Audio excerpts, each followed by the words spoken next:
Hello, everyone. I'm happy to welcome the guest for this show, Mr. Atul Babu, CEO of Tata Tech. Atul brings about 2 decades of corporate experience across marquee organizations in technology services, and he and I have something in common, worked for the same firm in the past. So, welcome to the show, Atul. Thank you, Ringo. Thank you for having me. So, maybe get started off by giving us a little bit of a background of the 2 decades you spent in the corporate world and what prompted you to turn entrepreneur at this stage of your career. What was the motivation? So maybe if you could walk us through your 2 decades of experience. Absolutely, Ringo. So I started with manufacturing. I had graduated in electrical engineering, so there was this loyalty to stick to the branch that you know well. And I started in an electrical engineering company. Worked there for 2 years, and that was somewhere in the middle to late 90s. And just around that time, the IT boom in India was picking up. And I went for my postgrad in general management. And getting into IT became the next big thing around that time, that everyone who worked in any industry thought, this is the future and this is where things are going to be exciting. So I jumped on that bandwagon as well without knowing anything about IT. So initial days were a struggle, because I couldn't figure out what could I do. I couldn't do any technical stuff, and I had no idea about other things as well. But as things moved on, I kept learning and kept graduating from one thing to the other. So I had the opportunity to work in a few different organizations, including the one that's common to both of us, Infosys, where I spent most of my time, over 10 years. And I had the opportunity to work in sales roles, account management roles, delivery roles, operations roles. So it kind of gave me an overall idea about how the industry works, how different moving parts in the ecosystem works. And that's when I felt that I was possibly ready to take on the next challenge by starting something on my own, where I could bring all of these experiences together. So that's how it started. Excellent. That was crisp and succinct. Thank you, Atul. Atul, in your experience across all of these functions, you mentioned you had roles in the technology services, you had roles in operations, in sales, and possibly pre-sales, and so on. What has been your learning as a leader? How did you evolve as a leader, and what is your take on leadership? I want to hear your thoughts on that.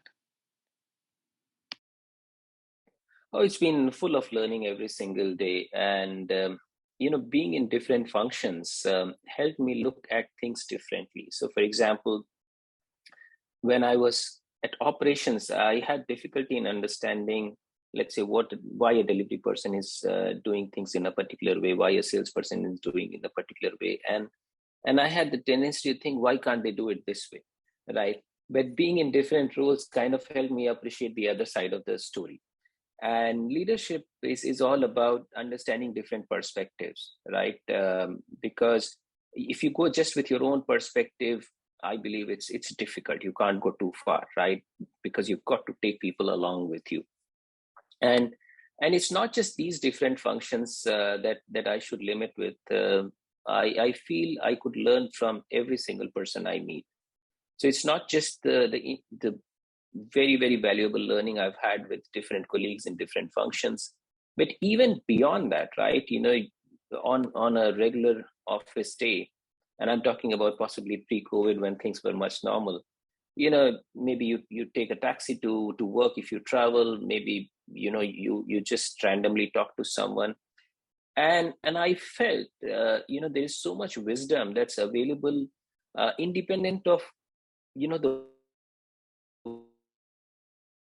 people do. So I've had immense people who are, let's say, cleaners, who are drivers, who wait in the restaurants, and in general, right? So in addition to the different functions that I worked in, where obviously I could see things differently, but talking to some of these people continued to give me a different perspective, right? The ability to empathize, the ability to understand the other side of this story, right? The ability to look at things in a more complete manner. So all of these things started coming together, by mixing the two areas, both from work perspective as well as beyond.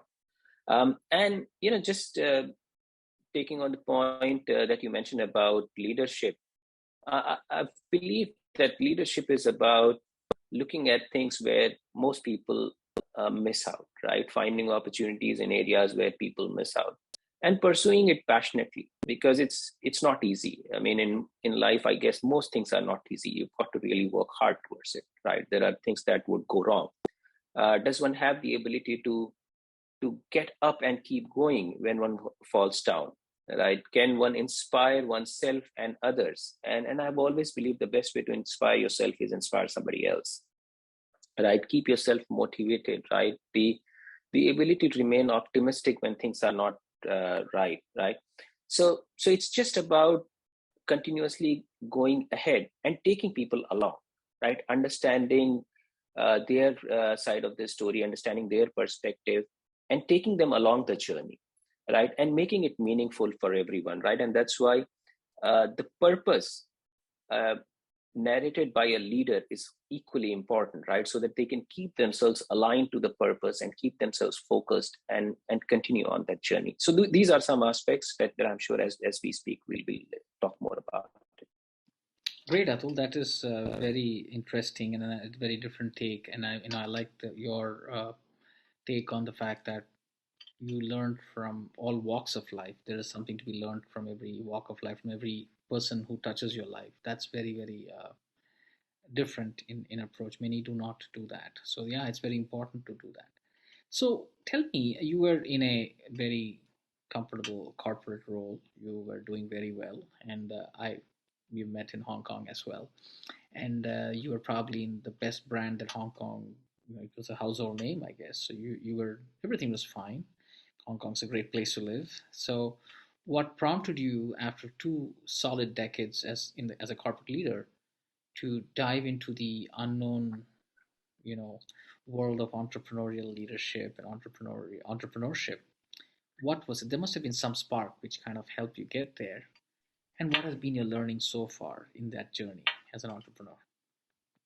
Yeah, thanks, Ringo. That's indeed a very interesting question, and I can talk the whole day about it. But I must admit that the itch for entrepreneurship had been there for a long time. But it's just that maybe you can call it circumstances or the obligations I had. Um, it was difficult to get started and put myself and my family at risk, right? So I kind of kept postponing it, for most of the years, whenever I had this itch. And in the last 2-3 years, I just felt I was quite ready for it. And you're absolutely right that I had the opportunity to leave being in very comfortable situation and going to an unknown area. It is not easy, but I felt every time I have tried that, the journey has been very fulfilling, because I have kind of rediscovered myself and I have kind of figured out a different version of my own abilities, right? That I possibly could not see when I was in comfortable zone, right? So it's great to be in comfortable zone, but as everyone says that you've got to push yourself to uncomfortable zone to be able to refine yourself, get better. And I have experienced it firsthand, right? So there is initial inertia, there is doubt when you start something in a completely new area, but I believe as you keep going on, the confidence keeps building up. And on entrepreneurship, because this thought was there for a long time, I kept thinking about it. It's just that in the last 3-4 years, maybe I thought more about it. And the point that I had to be very clear on, what should I be doing, right? Because there are so many ideas. I mean, you get to read and get to know of so many cool things that people are doing. So I also thought of many ideas, right from telehealth to training to F&B. I mean, different areas, right? Some cool things, trying to do some blockchain related stuff. And I kind of started getting involved in informally advising people, right? And that that helped me understand and learn things a little better. And I kind of became more and more confident that I could possibly do it. So after looking at all the different options and thinking through it, I had to ask myself a very, very basic question. How much do I know about these businesses, right? And that's when I realized the only business that I know is tech services business, right? And if I start anything else, I'll start from scratch, right? And starting a new business itself is challenging. And if you start with an area where you know almost nothing, it's going to be very difficult, right? So I thought if I could do something in an area where I have spent some time and I have learned some things there, I will have more confidence and higher probability of success. Then the trick was to figure out what could I do there, right? Because you look at any industry, on one side you would see opportunities, on the other side you would see more and more things getting commoditized and many players being there. So the trick was to figure out what could I possibly do that helps me differentiate, that helps me stand out, and even as a newbie I can make a difference, right? And the area that I thought about was making a new age tech services company, because we talk about disruptions in different industries, right? Disruption in finance, we call it fintech; disruption in insurance, insurtech; education, ed tech. But not people don't talk about the disruption as much in tech services industry, right?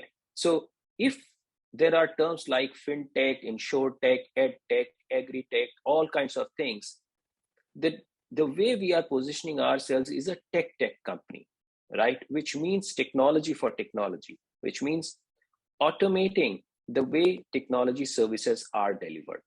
And I felt very strongly about it, given that the spend will continue to increase. The tech influence in our lives, normally as a consumer, as enterprise, as organizations, is significantly increasing. So I felt very strongly about it.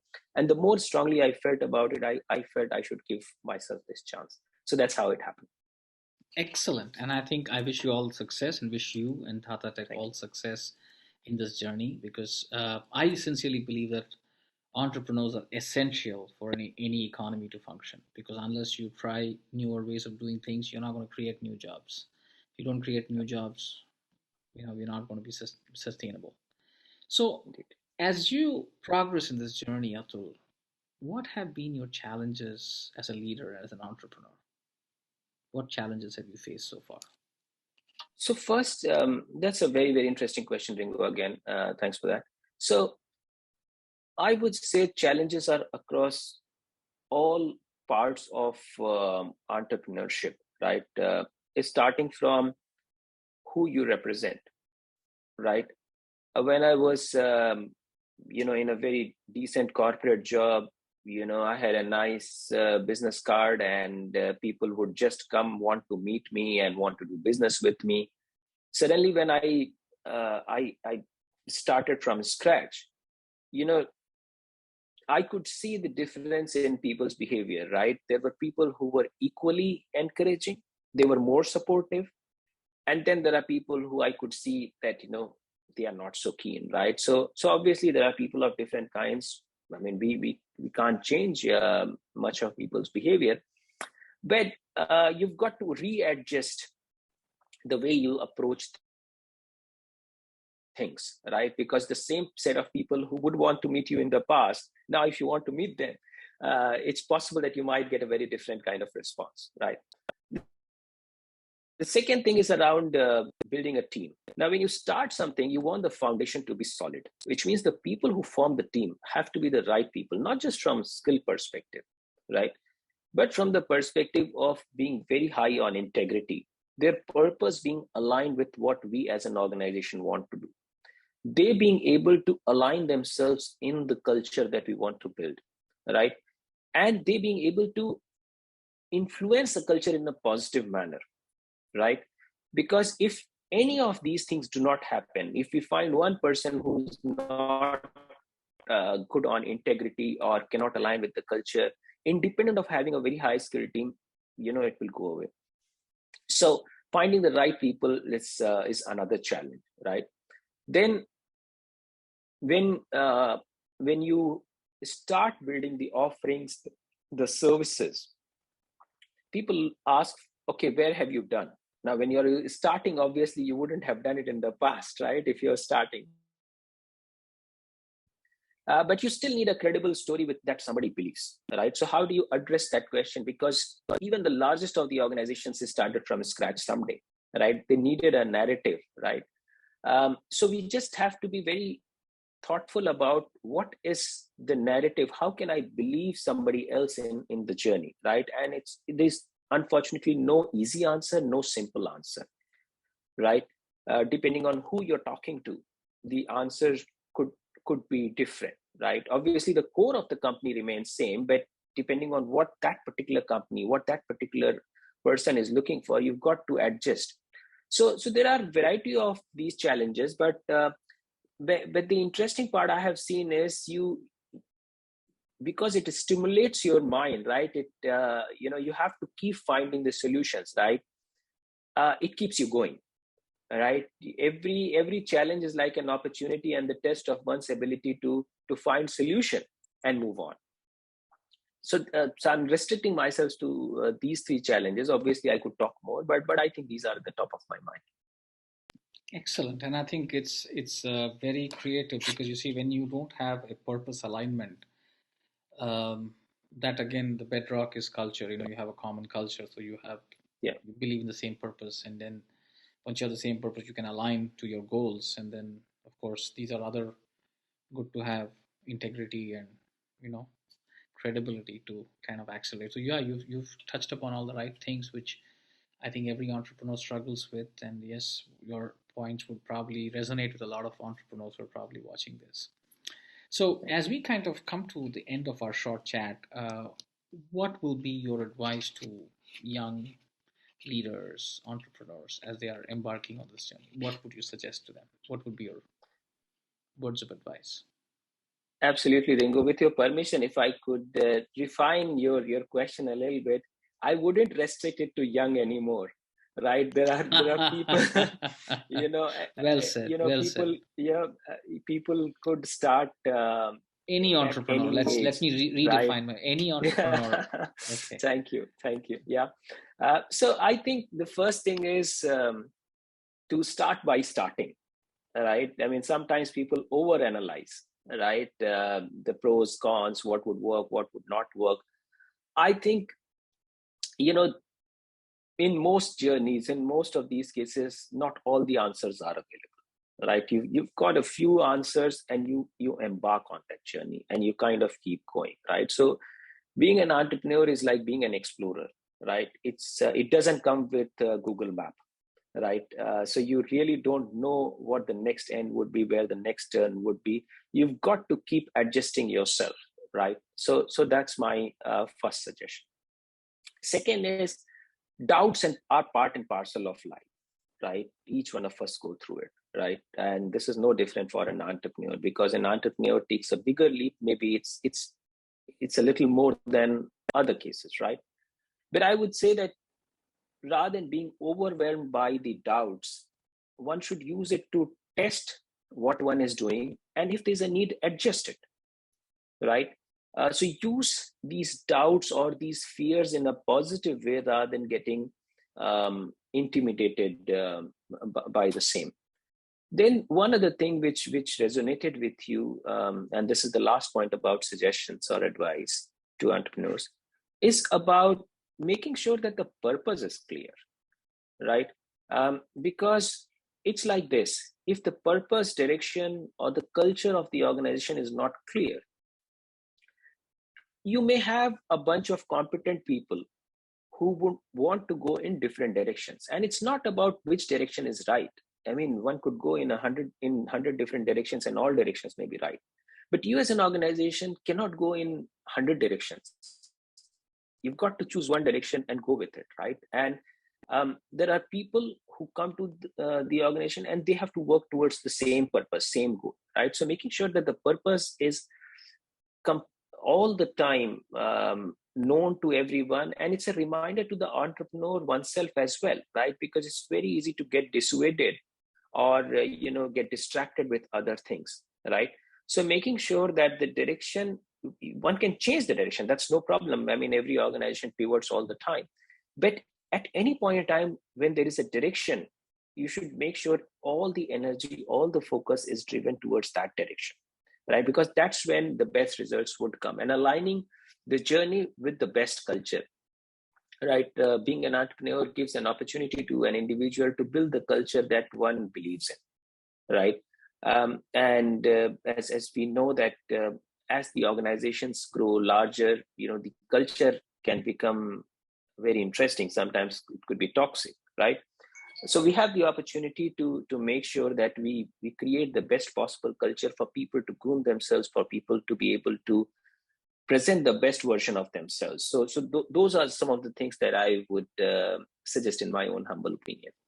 No, great, Atul, and I think those are great words of advice or suggestions because, um, again, I think purpose seems to be some of the themes that I have been hearing when I've been talking to some of the other leaders as well, like yourselves, senior leaders, young leaders. They all seem to resonate and agree on one thing, that having purpose and an alignment of purpose is critical for any journey. So that's great.